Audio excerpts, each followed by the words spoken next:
Hi everyone, welcome back to my channel. My name is Erica and this is my channel.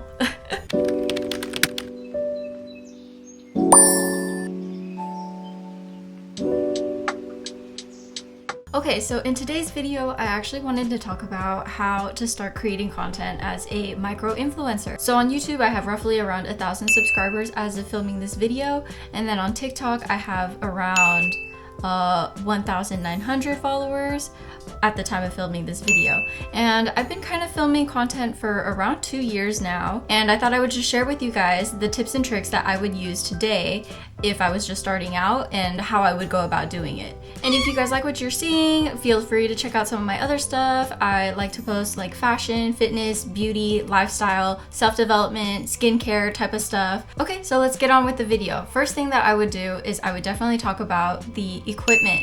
So this is pretty much how we're going to be filming our content and what we need to get started with that. So the bare minimum that you need to have is you need to have an iPhone and a TikTok account. Like there's so many people who just have an iPhone and they're just doing TikTok videos where it's just like vertical this way and they're just posting and filming all their stuff right from their phone and then just posting it onto TikTok and they're doing great. And I think that would just be the bare minimum where it's just a phone and a TikTok account. That's the bare minimum. If you want all the other fancy stuff, this is what I would suggest. I also have a DJI, which is the camera that I'm filming on right now, which is pretty much like a GoPro. And it should be pretty popular. Everyone's been using the little pocket one. I used to have the pocket one. Only thing is that one was very sensitive and it was also very fragile. So I switched over to the DJI Action one, which is the one that I'm filming on right now. This one, I can really just take it anywhere with me and I don't have to worry about it breaking or being so fragile. And I really like that aspect of it. That's why I would choose the Action one over the pocket one. And if you want even more equipment, you could also do like tripods. I have this one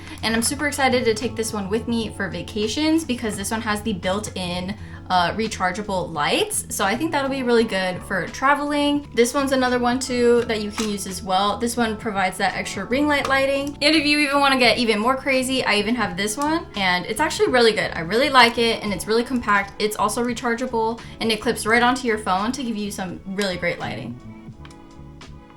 Oh wow, yeah, that looks really great. Yeah, so that's another extra tool. So while I don't think that you need all the fancy equipment and tools starting out, I do think that once you get into this journey, it might be helpful to pick up a couple of the different tools that I've shown you today.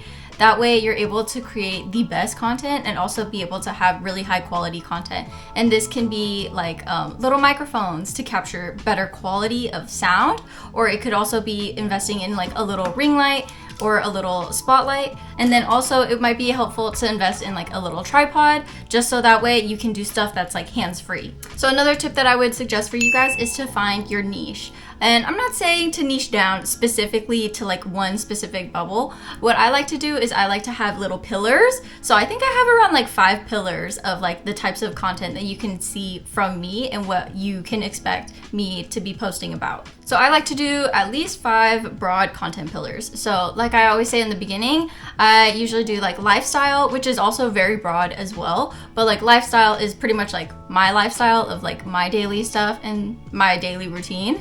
And then I also really like to do fashion. So like that would be like clothing, which I really like, and like try on videos and all that other stuff.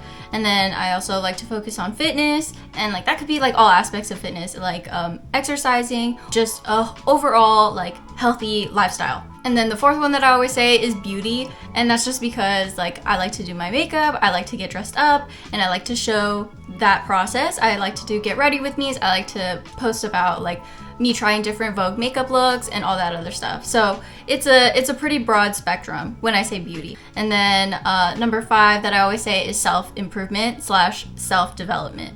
So that's another pillar too. So those are like broad pillars. You can choose whatever pillars you want. Like maybe you want to do like gaming, maybe you want to do like music, maybe you want to do dancing. How weird is it to think that like you as a human are just like one thing in that specific box and you can't break out? I just think that's the reason why I don't like the whole niching down to like a specific thing, is because I feel like it kind of boxes you into like a little bubble.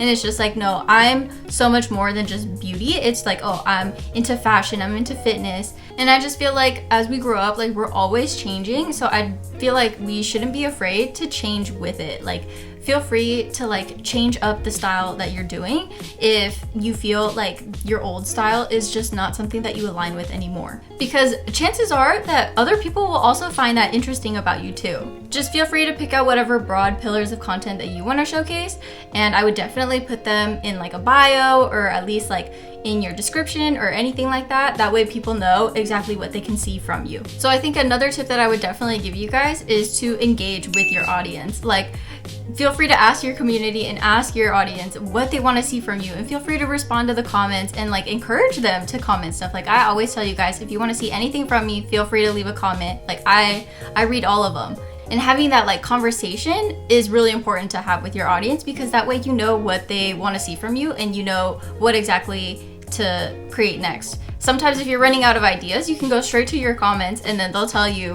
what they want to see from you next. I think a lot of people really like it when they feel a part of the process and when they feel a part of that kind of like community base. So I think it's really important where you know, engage back. It's really nice as a creator when I post something and I see that my audience really likes it and that they're attracted to it. That gives me like ideas. Then you're able to know what exactly it is that they want to see next from you. So like I already know that like I need to create some fashion videos because I got a lot of you guys asking and you guys really liking my fashion videos. So I'm like, okay, I will get onto it. I hear you. I'm gonna post more fashion videos. I'm gonna post more lookbook stuff, and I'm gonna post more outfit videos. So another tip that I would give you guys is to not be scared. Don't be scared of posting. They always say just start posting that content. Just post that content. Just get it out there in the world. And like, oh, you never know what's gonna happen if you keep posting. They are right. Like you really do need to be out here just posting, and don't be thinking about what other people are gonna say when they find it. They always say that the best support will come from strangers online. And it's just like, that's exactly who my audience is. My audience is people that I don't get to see on an everyday basis. My audience is people who will connect with me through my social media. My audience is out there waiting for me to keep posting. It's not for the people who are in high school just watching you, making sure that like you're not doing better than them. It's not for those haters out there. It is for the people who gravitate towards it. Like this is for whoever reaches it and they feel something from it, you know? Like it's not for anyone else who's gonna be a hater. Like if you're just gonna be a hater, go away. That's the part about creating content, is everyone thinks it's easy until they do it, you know? And it's like, here, this is the thing too, is that I had the idea of being on YouTube and posting and just, you know, being out here in like a social media area ever since I was in high school. And I didn't do it because I just thought like, oh, what if everyone makes fun of me? What if everyone sees what I'm doing and like it's cringe? It doesn't matter. And it's just like, I listened to them so long where it's like I had this urge in high school to start, and it's like I had the same urge in college to start. And it wasn't until I hit rock bottom like everyone else when we were all shut down in a lockdown where I was like, you know what? It is now or never. Like I am either going to regret this for the rest of my life, or I'm going to start and just see where it goes. Maybe something comes out of it, maybe not, but at least I won't have that regret in like 10 years, 20 years. Don't get me wrong, I still have those fears sometime where I'm just like, oh, like maybe it's not good enough. But you know what? One thing I do know is that it feels 10 times better to be doing it rather than to not be doing it. You know, like it feels so much better being on this side where I'm doing it rather than being at home looking at other people doing exactly what I want to do from my screen. No, like I'm out here doing it because I want to do it. I'm out here doing it because I'm called to do it. I'm out here doing it because this is what I want to do. So I just think that if you want to start, don't let other people's opinions hold you back. Don't let them hold you back. Don't let them get in the way of you pursuing what you want to do. Like if you are really afraid of certain people seeing it, block them. Another tip that I have for you guys is posting on multiple different platforms. If you're already posting on YouTube, then might as well just move it over to TikTok as well. And it's like, oh, if you're already posting your TikToks on TikTok, then might as well move it over to Instagram Reels and also over to YouTube Shorts as well. Like might as well just repurpose that content and reach a broader audience all around. Not everyone gets to be on TikTok, or not everyone likes to be on TikTok. Another tip that I have, and I know you guys don't want to hear it because everyone's been telling you this, but it really is true, and this is be consistent. Oh my gosh, I have a hard time with this one too. But the minimum that I'm trying to do is I'm at least trying to post one long form video on YouTube at least every other week. You're gonna see me on Sundays. That's why Sunday you have a date with me. Sometimes I will skip a Sunday. I know, I'm sorry. And it's crazy because when you are consistent, I find that that's when you get the best results. If you're able to plan out a content schedule, then I think that will help out a lot, where it really does take the brain work out of a lot of different things. And it also helps you to be on track and to keep consistent.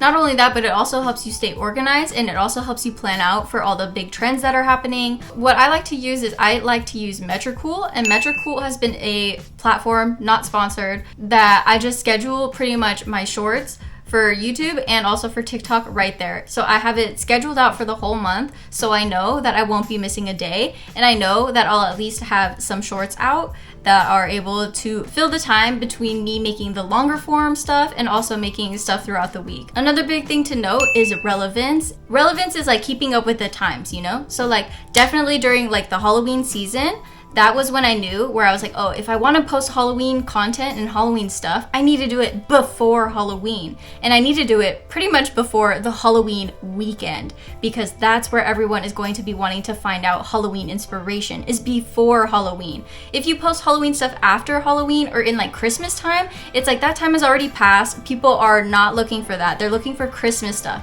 So that's the whole point of relevancy. And I really noticed this when I posted my Halloween costume ideas video, and I posted it around 2 weeks before Halloween. And when that happened, I saw like the greatest growth, and that was because it was relevant for the time being. That video has done better than like the past 10 of my videos combined. Show up for the audience you want, not the audience you have. So I'm treating this as if I already have a million of you guys. I already know that that's gonna come in the future, because it's like that's how I portray myself right now. And this is where we're really putting our delusional skills to the test, because you really need to post like you already made it to 1 million. I'm already posting as if I'm getting PR packages, as if I'm already living my best life, and like I'm presenting like my best version of myself when I show up to film these videos for you guys. Here's the thing. So you can either not start and fail because you didn't start, or you can start now and fail. But the thing is that when you start now and you fail, you have this sense of like being proud of yourself because you started it anyways. And it's like you started it despite the failure. And I promise you that once you start that process, it'll be so much easier. It's always that first step that is so hard.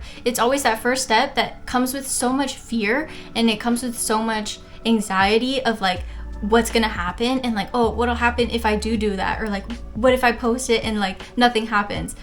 That's okay. Like, as long as you take that first step, that is already success enough on its own. Like, I want all of us to be living in that reality where we all took that leap of faith, where we all started to strive for what we wanted.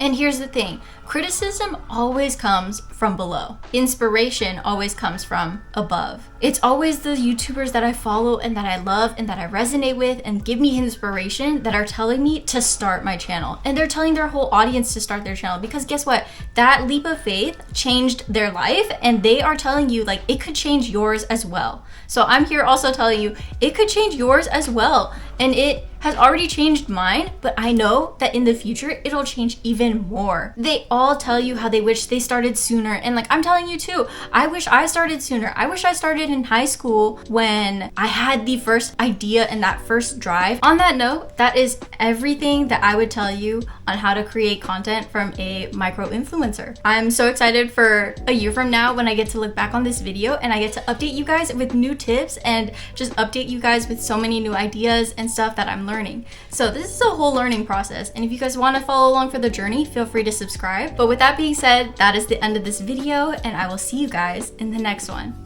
Bye!